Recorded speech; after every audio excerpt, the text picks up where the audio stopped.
Assalamualaikum warahmatullahi ta'ala wabarakatuh.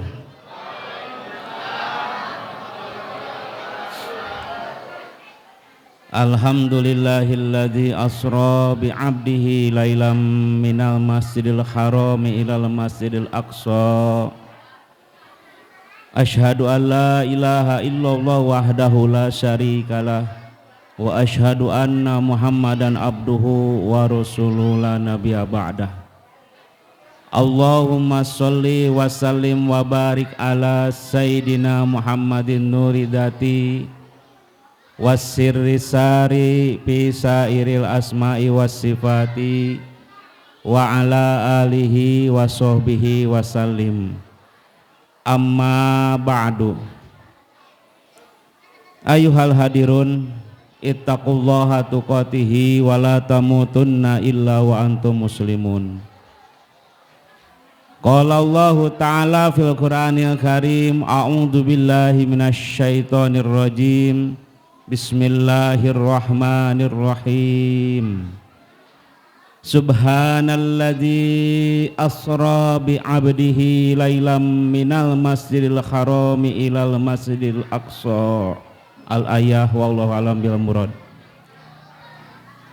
Wa qala nabiyyu sallallahu alaihi as-salatu imaduddin paman aqamaha faqad aqamadin wa man tarakaha faqad hadamadin. Wa qala aidon al jannatu mustaqotun ila arba'ati nafarin talil Quran wa hafidil lisan wa mut'imi ji'an wa saumi fi syahri Ramadan. Al ayah wallahu alam bil murad. Hadratul mukarram wabil khusus kepada guru-guru kita, orang tua kita, DKM Masjid Al-Ghifari Bapak Kiai Haji Supratman, dan juga kesepuhan kita Bapak Haji Supriyadi, dan juga guru kita Bapak Ustadz Kasirun. Tak terlupakan jamaah Majlis Ta'lim Nur Hidayah yang saya cintai, mudah-mudahan ngajinya diistiqomahkan oleh Allah Subhanahu wa Ta'ala. Dan juga segenap para jamaah yang telah hadir di Masjid Al-Ghifari ini, ketua yang mengadakan acara, bersyukur kepada Allah Subhanahu wa Ta'ala atas kehadirannya, dan juga ketua di pengajian ini, di majlis ini, di masjid ini telah mengundang kepada Bapak Presiden Prabowo, akan tetapi Bapak Presiden Prabowo tidak bisa hadir. Kenapa? Karena sibuk sekali mengurus negara. Diwakilkan kepada bawahannya Bapak Gubernur. Kata Pak Presiden, Nur, wayahnya datang ke Masjid Al-Ghifari, di sana ada rajaban. Bingung Pak Gubernur, saya juga sibuk ini. Akhirnya Pak Gubernur mewakilkan kepada bawahannya siapa? Bapak Bupati. Kata Pak Bupati, kata Pak Gubernur, wayahnya datang ke Geria Soka Kalisuren di Masjid Al-Ghifari, ada acara rajaban di malam minggu. Bapak Bupati nggak bisa ngomong apa-apa karena sibuk. Belum tentu datang bisa ke sini ya, mewakili kepada bawahannya. Siapa bawahannya?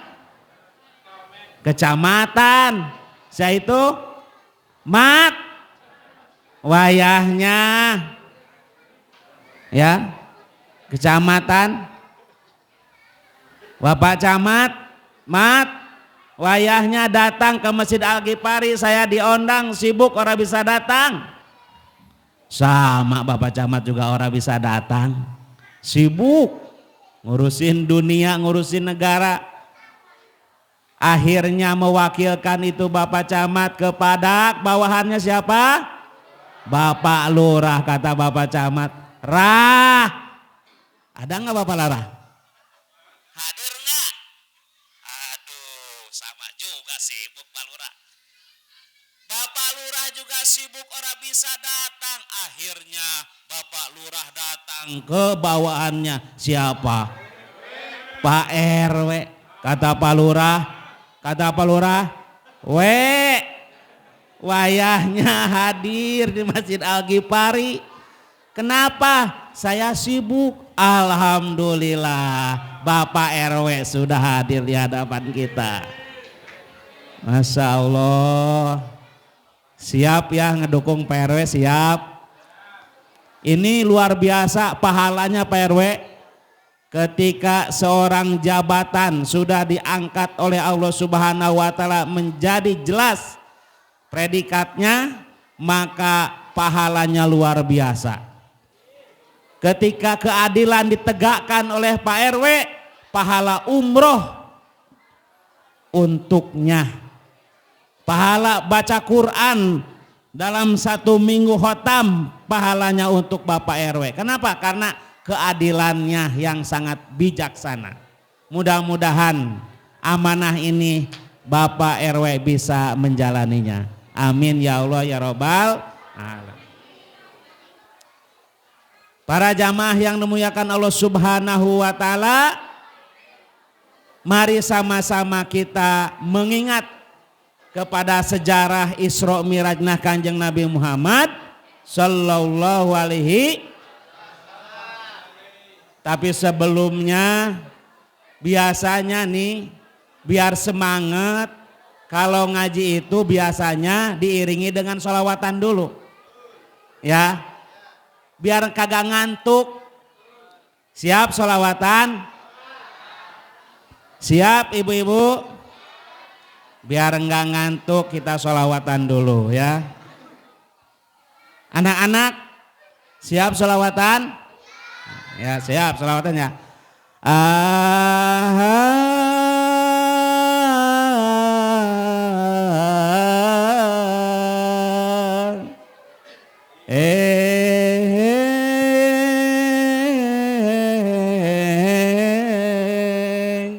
Siap selawatan? Allahumma sholli wa sallim ala Sayyidina wa maulana Muhammadi adada ma fil milah sholatan daimatan bidawami munkilahi. Ngajinya mau yang pendek mau yang panjang? Ibu-ibu suka yang pendek suka yang panjang? Panjang sampai mana ini? Baru dibuka dengan sholawat. Mudah-mudahan Masjid Al-Ghifari diberkahkan oleh Allah Subhanahu wa taala, jamaahnya disehatkan oleh Allah, doanya diijabah oleh Allah, hajat-hajatnya dikabulkan oleh Allah Subhanahu wa taala. Para jamaah yang dimuliakan oleh Allah Subhanahu wa taala, di malam ini malam yang mulia, malam yang Allah muliakan. Kesempatan besar bagi umat Rasulullah untuk datang hadir di masjid ini. Orang yang datang dan hadir ke masjid ini sama halnya datang ke Rodotun min Riyadil Jannah. Ya, pelatarannya surga Allah Subhanahu wa taala. Nah, di sini sesuai dengan adanya sejarah dan adanya tempat di mana tempat ini diadakan Isra wal Mi'raj, yaitu di masjid. Berarti sejarahnya juga waktu diisrokan Kanjeng Nabi Muhammad Sallallahu alaihi wasallam dari Masjidil Haram ke Masjidil Haram, masjid yang diharamkan masuknya orang-orang kafir. Ya. Duluan mana Masjidil Haram dan Masjidil Aqsa? Ternyata dalam sejarah dibangunnya itu duluan Masjidil Haram. Mulia mana Masjidil Haram dan Masjidil Aqsa? Ternyata dijawab oleh para pakar ulama masih mulia Masjidil Haram. Ya. Tapi kalau masalah tanahnya, tanah yang di Mekah Mukarramah itu masih mulia tanah yang di Madinah daripada tanah yang ada di Mekah. Kenapa? Karena tanah yang di Madinah ada tanah yang dibawa oleh malaikat Jibril dari surga, ditaruh di Madinah beserta biji korma. Makanya jadinya subur biji korma itu di Madinah. Nah, ini perjalanan Isra Mi'rajnya Rasulullah dari Masjidil Haram ke Masjidil Aqsa itu mampir ke Madinah. Ya. Isyarah kepada umat bahwa sebelum mendapatkan hikmah sholat 5 waktu itu Nabi pernah melakukan sholat sunnah 5 kali dalam perjalanannya karena diperintahkan oleh malaikat Jibril.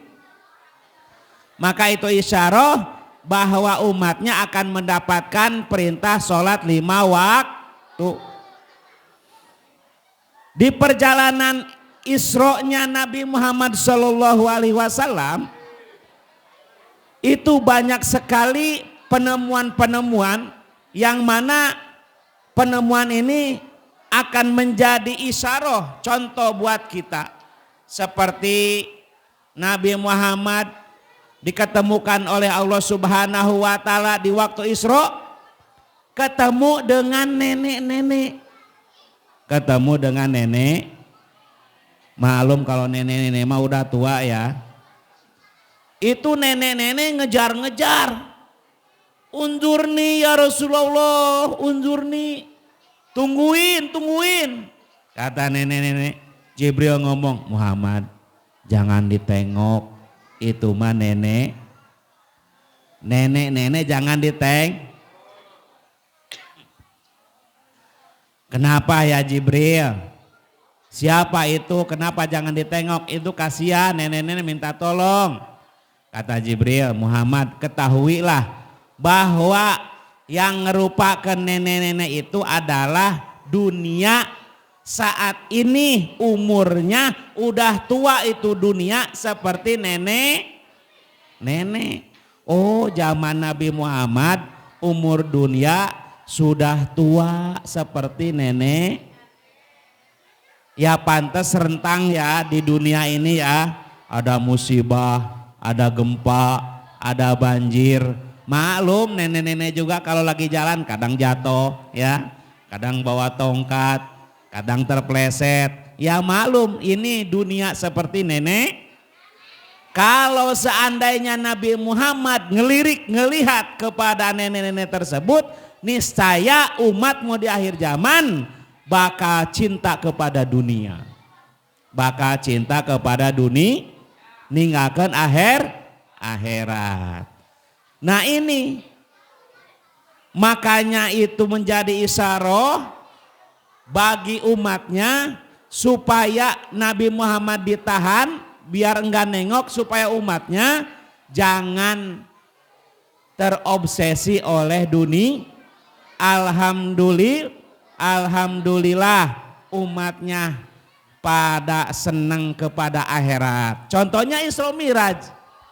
Tujuannya untuk memancing atau memanggil cintanya Nabi Muhammad kepada kita. Makanya di setiap wilayah baik di kota ataupun di kampung tetap diadakan Isra Mi'raj Nabi Muhammad sallallahu alaihi tandanya cinta kepada Nabi Muhammad. Para jamaah yang dimuliakan Allah Subhanahu wa taala, banyak sekali penemuannya. Maka oleh karena itu kita harus benar-benar meningkatkan rasa cinta kita kepada Nabi Muhammad dengan pengorbanannya.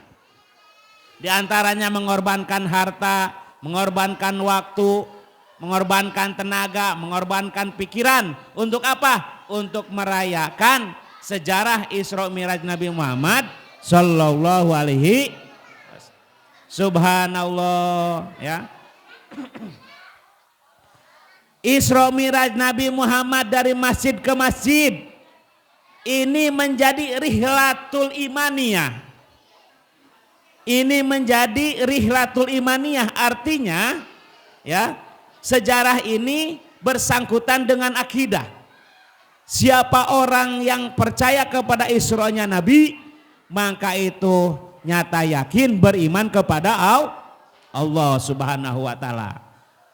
Nah, siapa orang yang tidak percaya kepada Isra-nya Nabi, maka statusnya menjadi murtad, keluar daripada Islam. Naudzubillahi min dzalik. Dan siapa orang yang percaya kepada Mi'raj Nabi itu wajib, dan tidak percaya kepada Mi'raj Nabi itu fasik hukumnya. Mudah-mudahan kita semua masuk kepada koridor keimanan. Tandanya orang yang beriman masih siap ngadain setiap bulan Rajab, yaitu Isra Mi'raj Nabi Muhammad sallallahu alaihi wasallam. Luar biasa, di Gria Soka di Masjid Al-Ghifari ini masih terus diadakan acara sejarah Isra Mi'raj Nabi Muhammad sallallahu alaihi wasallam. Mudah-mudahan kita semua mendapatkan syafaat Kanjeng Nabi Muhammad sallallahu alaihi wasallam. Para jamaah yang dimuliakan Allah Subhanahu wa taala, antara masjid ke masjid itu isyarah bahwa umatnya juga harus bisa isra, harus bisa berjalan, menjalankan kedua kaki untuk beribadah kepada Allah Subhanahu wa taala. Mampu ke Masjid Al-Ghifari, datang untuk sholat berjamaah. Tapi kalau tidak mampu ke masjid, silahkan datang ke musola. Tapi sebaliknya, kalau seandainya tidak mampu ke musola, tidak mampu ke masjid untuk berjamaah, maka umat tersebut gampang kena godaan setan dan rayuan setan. Kenapa? Tidak menunaikan sunnahnya berjamaah yang dipatwakan oleh para ulama. Nih, ada satu hadis meriwayatkan bahwa siapa orang yang ingin terjaga dirinya dari godaan setan, rayuan setan,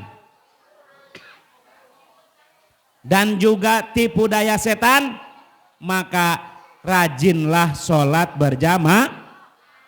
berjamaah. Ada hadis ini menjadi info atau anjuran kepada kita. Mantaroka sholata pardo ma'a jamaah ilastas wadas sayatin kamastas wada dibu ala gonam.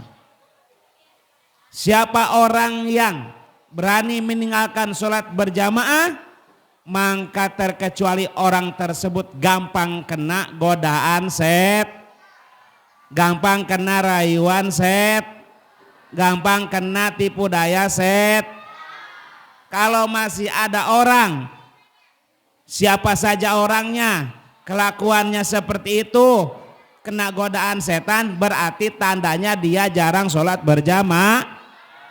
Gampang sekali orang yang jarang sholat berjamaah, gampang kena rayuan seperti gampangnya kamas tahwadadi bualagonam, seperti gampangnya itu kambing diterka oleh macan. Kambing lagi jalan dikejar-kejar sama macan, pasti kena. Orang yang kurang sholat berjamaah itu pasti gampang kena godaan, apalagi kerasukan Masih ada orang yang kena kerasukan setan. Yang khawatir ini Ya kita nih kena kerasukan setan budeg. Waduh, ini kayaknya ini mau jauh nih kerasukan setan budeg. Buktinya mana? Di Masjid Al-Ghifari suara terdengar lantunan azan yang sangat luar biasa. Allahu Akbar, Allahu Akbar, Allahu Akbar, terdengar suara azan. Waduh, alhamdulillah azan. Dikirain mau ke kamar mandi, bawa anduk malah nyeduh kopi. Aduh, itu tandanya kerasukan setan budeg. Seolah-olah nggak kedengeran gitu itu aja tuh, Allah karim. Tapi ada fatwa ulama, ketika hidangan sudah disiapkan, keburu suara azan. Kira-kira orang sini kira-kira sholat dulu apa madang dulu nih? Wah bener akurat tuh sama saya gitu. Fatwa ulama dalam kitab I'anatul Thalibin silahkan madang dulu. Karena hidangan sudah disiap. Nah kenapa? Karena khawatir nanti kalau enggak makan dulu pas sholat ingat makan. Lagi sholat kan itu kelihatan tadi. Jadi ada tuh di sini. Setan apa nah yang menggoda pikiran kita lagi sholat, namanya setan walhan. Jadi ibu-ibu kalau lagi sholat nih pikirannya keluar bukannya ingat sholat, itu kena godaan setan walhan. Biar enggak ingat makan di waktu sholat, jadi makan dulu karena sudah dihidangkan. Lah kopi tadi mah belum diseduh ya, kenapa pas azan dia nyeduh atuh? Berarti bukannya sholat malah nyeduh kopi, itu kerasukan setan budeg. Waduh, ngeri nih.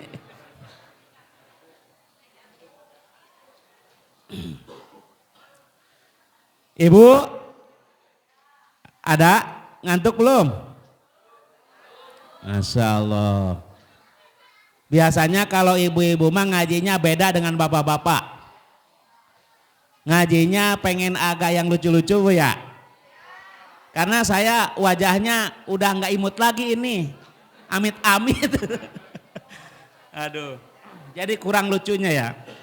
Nah ibu, kesukaan ibu apa sih selama ini? Mau nanya dulu Bu ya. Kesukaan ibu dalam rumah tangga apa sih? Uang. Duit. Oh duit. Aduh. Interview dulu. Nah nih ternyata Bu, ternyata kesukaan ibu udah saya pilih, udah saya catat, udah saya dirotil gitu, dipilih. Ternyata kesukaan ibu-ibu, terutama istri saya nih, kesukaannya itu 4 perkara. Pengen tahu nggak Bu? Pengen tahu nggak? Pengen tahu nggak? Kalau pengen saya kasih tahu, kalau enggak ya saya turun. Kesukaan ibu-ibu nih dalam rumah tangga itu 4. 1, panjang, besar, keras, durasinya panjang. Pak RW, akur nggak kira-kira sama bapak-bapak ini? Ini kesukaan ibu-ibu akur atau sama nggak sama bapak-bapak nih? Ulangi nih.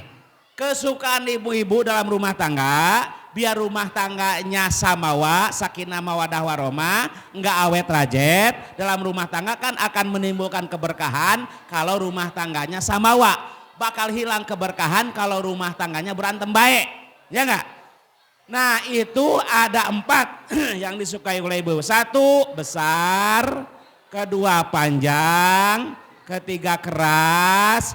4, durasinya lama. Kira-kira akur nggak sama bapak-bapak nih? Akur nggak? Kayaknya bapak-bapak udah pada ngantuk ini. Soalnya belum masuk akal ini. Belum masuk akal. Bener. Ya akur nggak ibu-ibu nih? Akur enggak? Keinginan ibu-ibu tuh besar, panjang, keras, durasinya lama. Yakin ya? Sama dengan istri saya gitu. Bener ya. Oh ternyata yang menjadikan keberkahan dalam rumah tangga, sakinah mawaddah warahmah, itu harus ada yang namanya dari setiap kepemimpinan itu bapak-bapak harus besar tanggung jawab dalam rumah. Ngeres bae besar apa ya? Besar tanggung jawab dalam rumah itu. Panjang mikirnya, panjang umurnya, panjang rezekinya. Panjang mikir itu artinya nggak gampang apa tuh ceblok ngomong gitu kan. Bahaya kalau laki-laki ngomong asal tolak tuki sorah tuh kan bahaya ya. Nggak boleh itu, panjang pikir. Jadi sebelum ngomong tuh dipikir dulu, nggak kayak ibu-ibu. Ya, kalau ibu-ibu mah, padahal bapak-bapak ya, cuman minta disuruhin kopi doang, lah ibu-ibu ngomong berkali-kali. Bun, bunda, kopi bun, kupak kopi. Udah tahu bocah, sakit gitu. Lagi ngelonin bocah, kupak kopi, ngomongnya berkali-kali. Malum kan kalau ibu-ibu mah kan dari Siti Hawa ya, Bu ya. Ibu-ibu mah sesuai dengan Siti Hawa, kalau bapak-bapak sesuai dengan Nabi Ad. Buktinya mana? Siti Hawa ngangap. Ngomongnya berkali-kali gitu. Kalau Nabi Adam, mingkem. Bapak-bapak itu mah tuh. Beda ya. Ulangi. Tadi keinginan ibu-ibu dalam rumah tangga itu pengennya besar apanya? Besar, bukan besar anunya besar tanggung jawabnya. Ibu punya suami bertanggung jawab, seneng gak? Buktinya seneng suami bertanggung jawab ketika ibu sakit meriang dibawa ke puskesmas nggak sembuh-sembuh. Menurut saya pribadi kalau ibu kurang sehat jangan dibawa ke puskesmas, mau sembuh-sembuh bawa ke toko insya Allah sembuh. Laki-laki yang bertanggung jawab. Aduh, puyeng bawa ke toko emas. Aduh, pengen ibu-ibu. Bu, ibu, kalau ibu tidur malam sama suami, biasanya pakai rok pendek apa rok panjang? Pakai celana tipis apa pakai lepis? Lagi pakai lepis. Waduh, bagaimana nih Pak nih? Bagaimana ini? Kalau seandainya ibu lagi ngambek, Pak, kalau bapak ibu lagi ngambek nih, lagi ngambek boro-boro pakai celana legging, ya, terus pakai lepis, pakai celana lepis 3, waduh, double. Kenapa? Ngambek. Gampang Pak, obatnya gampang. Dibalikan orang balik, ditowel, jemedud. Lah gampang kalau bapak-bapak bertanggung jawab mah. Kalau ibu lagi ngambek pakai celana lepis 3 lapis, udah lempar pakai duit segepok, ngebalik dewek. Ya, mau kudu dibalikan ngebalik. Nah jadi intinya daripada rumah tangga yang sakinah mawaddah warahmah itu membawa keberkah. Kalau duitnya banyak berkah, usahanya lancar berkah, itu tandanya suami bertanggung jawab, panjang pikirannya. Terus yang ketiga keras. Keras apanya? Keras untuk selalu mencari nafkah, berbanting tulang dalam kesehariannya. tidak melehoi. Ya enggak? Lah ini mah jadi suami melehoi. Lemes, lesu. Ya tuh. Bagaimana tuh dalam rumah tangganya untuk mencari nafkah? Makanya keras itu dalam berbanting tulang mencari nafkah. Selanjutnya durasinya lama, yaitu sang suami mencintai kepada istri dan anaknya sampai mati. Ya, tidak ada ukuran gara-gara masalah kecil digede-gede, tidak ada. Karena durasinya lama, cintanya semakin kuat, sampai tua pun juga sehidup semati. Wah, luar biasa. Itu namanya bapak-bapak yang bertanggung jawab dunia akhirat. Subhanallah. Maka dengan berkah daripada Isra Miraj, mudah-mudahan ibu bapak mendapatkan rumah tangga yang sakinah mawadah waroh. Tapi ada lagi, mendapatkan keberkahan dalam rumah tangga itu dimulai daripada ibu. Contoh nih, contoh. Siapa dalam kitab Ukudul Ujen yang namanya Siti Robiatul Adawiyah? Itu waliyah alias wali. Ya, levelnya ibadahnya udah hebat. Itu Siti Robiatul Adawiyah selalu menghormati kepada suaminya. Selalu menghargai dan selalu ketika ada masalah menutupi. Karena hebatnya ibadahnya Siti Robiatul Adawiyah sehingga di level derajatnya itu ditingkatkan oleh Allah menjadi wali. Nah, ibu-ibu juga bisa. Yang penting ngikutin ajaran atau torekat Siti Robiatul Adawiyah. Insya Allah ibu-ibu diangkat derajatnya menjadi walinya Allah Subhanahu wa ta'ala. Apa rahasianya? Siti Robiatul Adawiyah punya suami Syekh Ahmad. Beliau selalu mendampingi suaminya dikala senang dan duka. Apalagi di waktu malam, Siti Robiatul Adawiyah selalu menyiapkan dirinya setelah sholat Isya. Pertama, wangi-wangiin dirinya dengan minyak Ini khusus ibu-ibu nih ya, khusus ibu-ibu biar semangat nih. Jadi yang pertama, Siti Robiatul Adawiyah mendapatkan peringkat tinggi menjadi wali karena dia selalu meladenin suami yang baik. Pertama, selalu wangi-wangian. Ibu-ibu, kalau mau tidur sama suami suka wangian-wangian enggak? Ayo, jujur. Suka pakai minyak wangi enggak? Lah ini mah kadang-kadang lupa pakai minyak wangi, sopel dipakai. Aduh Bu, sopel itu bukan minyak wangi. Sopel itu racun. Ya, ngeracunin apa? Nyamuk. Lah karena ibu kurang sayang sama suami, kurang merhatikan ngeladenin sama suami, dikirain minyak padahal diborehin. Wajahnya diborehin, kakinya diborehin, dadanya diborehin. Takut digigit. Giliran suaminya malam gerayang, dikirain mah itu minyak, sopel. Atuh suaminya ongkek, batuk gara-gara nyedot minyak, nyedot sopel. Allah karim.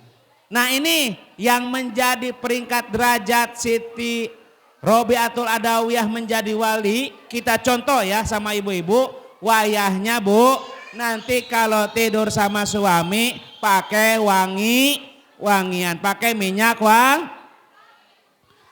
siapkan supaya Allah seneng. Supaya Allah, jangankan Allah, suami juga pasti Nih Pak, kalau istri Bapak mau tidur pakai minyak wangi, Bapak seneng enggak? Jawab atuh, seneng enggak? Pak, Bu, seneng katanya. Pak Irawan, seneng enggak istrinya pakai minyak wangi kalau malam? Senang. Senang banget ya. Siapkan ya. Di tempat tidur minyak wangi, terserah wangi apa. Semprot. Keteknya. Yang satu lagi. Atau sekalian. Itu disemprot. Biar apa? Biar wangi. Nah, wangi-wangi ini akan menjadi senang suami, dan Allah Subhanahu wa taala juga melihat etika seorang istri bahwa sudah bisa meladenin kepada suami. Pertama, Siti Robiatul Adawiyah memakai pakaian wangi-wangi dikala mau tidur menghadap suami. Insya Allah ya ibu-ibu juga kalau bisa seperti itu akan cepat derajatnya diangkat oleh Allah Subhanahu wa taala. Yang kedua, pakaiannya yang tipis yang sekira mengundang syahwat suami. Lah ini pakai pakaian aduh daster udah pada bolong-bolong ya. Aduh repot ya. Yang ketiga ya, sang istri suka nawarin kepada suami, siapkan hidangan makan malam. Perhatikan, terus suami ditanya, ayah mau makan dulu, makan malam apa bobok dulu?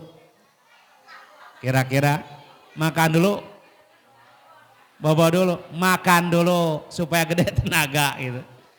Ini ladenan seorang istri kepada suami akan mengangkat derajat istri di hadapan Allah Subhanahu wa taala. Maka dengan cara seperti itu Siti Robiatul Adawiyah diangkat derajatnya oleh Allah menjadi walinya Allah Subhanahu wa taala. Allah karim. Para jamaah yang dimuliakan Allah Subhanahu wa taala, lelakon dalam Isra Mi'rajnya Kanjeng Nabi ini ditemukan ada satu riwayat nanti di hari kiamat, Bu nih Pak, ada seorang laki-laki wajahnya hitam pekat, sangat hitam, lebih hitam daripada orang negro di hari kiamat. Yaswadu wujuhu, hitam wajahnya. Ditanya oleh malaikat, ma amaluka fid dunya, hamba Allah, amalan apa yang kau lakukan sampai aku melihat wajahmu itu seperti batu hitam? Dijawab oleh orang tersebut sambil sedih karena dosa. Jawabannya, tarikus sholat. Ana amaluka fid dunya tarikus sholat. Saya waktu di dunia sering meninggalkan sholat. Bu, ada enggak anak ibu yang enggak sholat? Pak, kalau seandainya di keluarga ibu, di keluarga bapak masih ada yang berani meninggalkan sholat, maka dihilangkan keberkahannya oleh Allah Subhanahu wa taala. Dosanya itu meninggalkan sholat seperti dosa berzinah dengan orang tua. Bahkan lebih besar daripada riba, lebih besar daripada zina, lebih besar daripada membunuh, yaitu meninggalkan sholat. Naudzubillahi min dzalik. Mudah-mudahan dengan wasilah Isra Mi'raj ini anak cucu kita dijaga oleh Allah tetap bisa melaksanakan sholat. Kalau rumah tangga ibu kurang baik, rumah tangga ibu berantakan, di situ pasti ada keluarga yang berani meninggalkan sholat.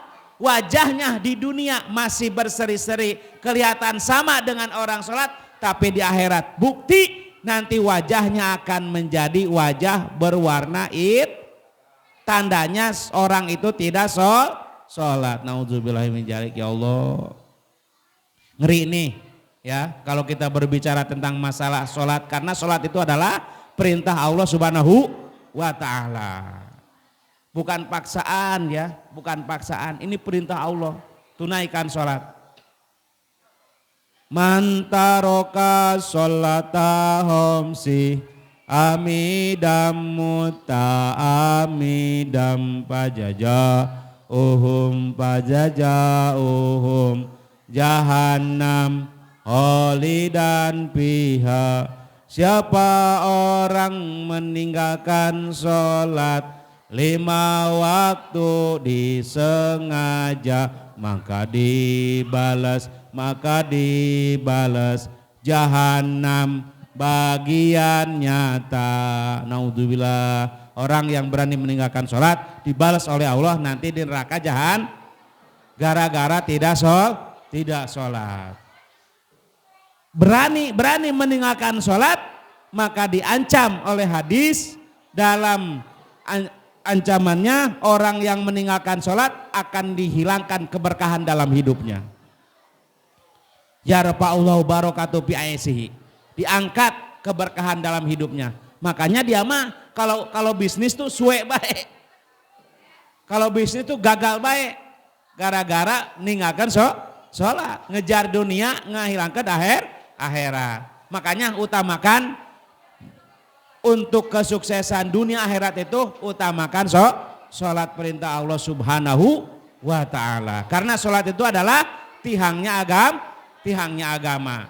Anak-anak, usahakan kita benar-benar menunaikan sholat karena kesuksesan orang tua itu bukan hanya menghasilkan uang daripada anak, tapi kesuksesan orang tua itu mendidik anak menjadi anak yang mau sholat. Makanya Bu, kalau anak itu jangan disuruh sholat. Pak, anak itu jangan disuruh sholat. Karena kalau disuruh sholat, bapaknya nyuruh doang. Dek sholat teh, sholat ke masjid tuh. Bapaknya nonton. Ibunya ngomong, dek udah maghrib, udah azan, ayo sholat. Ibunya malah main HP. Eling umat nggak eling disuruh maca Quran malah mah YouTuban gitu ya. Aduh ya, disuruh maca Quran malah mah WA-an.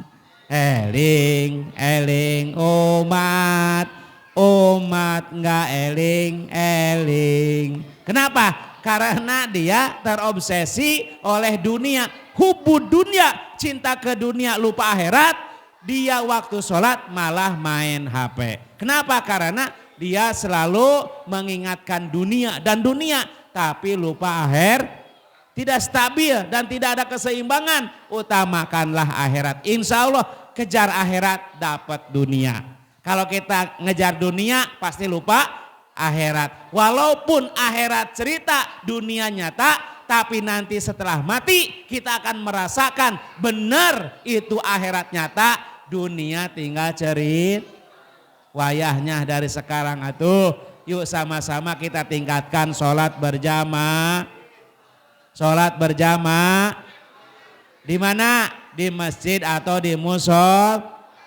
Siapa orang yang berani meninggalkan sholat maka nanti gampang kena godaan, gampang kena rayuan, gampang kena tipu daya.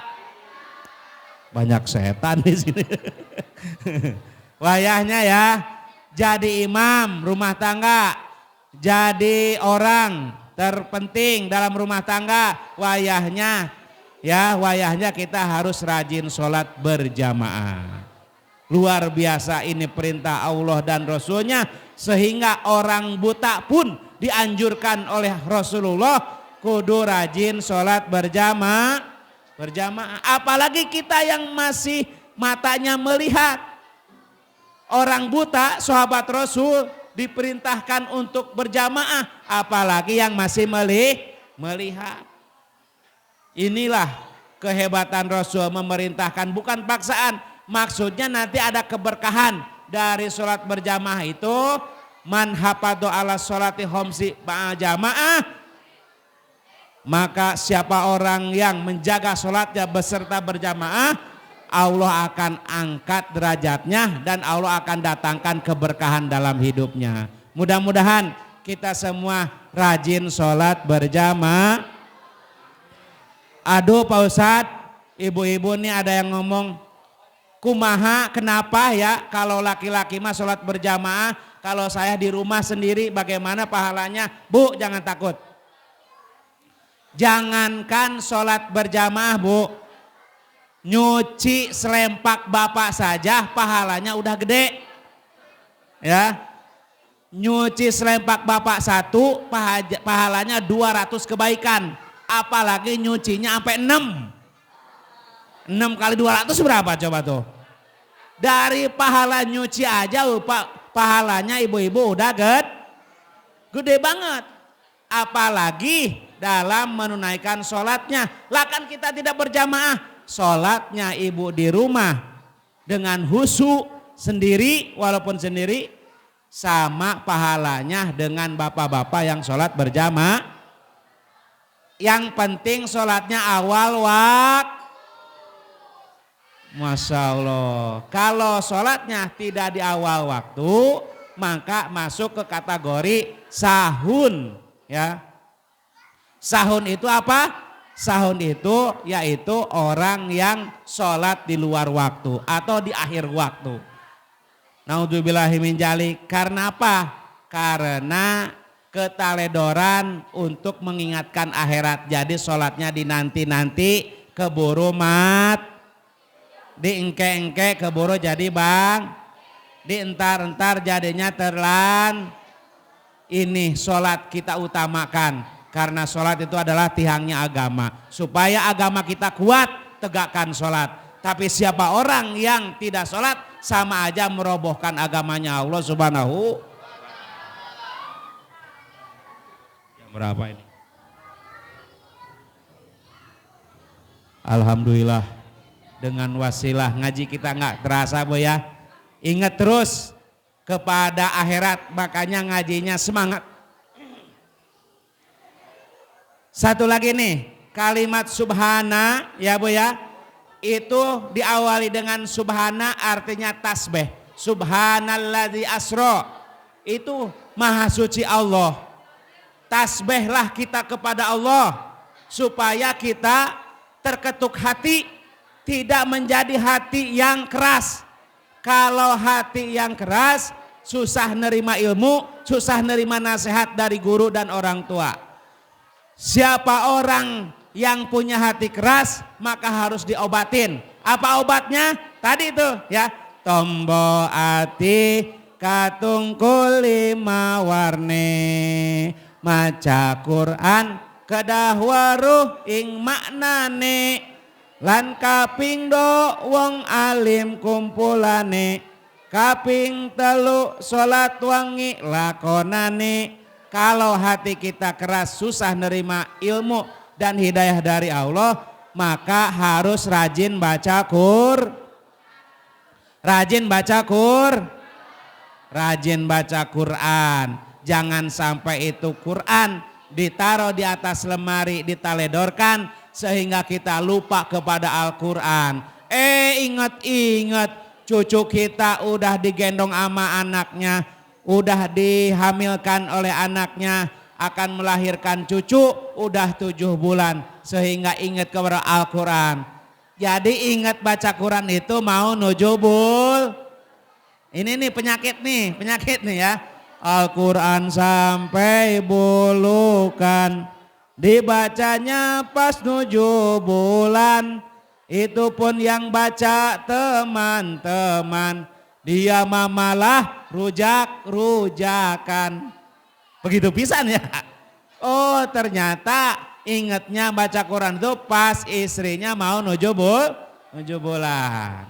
Jangan sampai kita lupa kepada Al-Quran supaya hati kita terketuk dalam ilmu Allah dan iman kepada Allah. Wayahnya kita harus rajin baca Quran.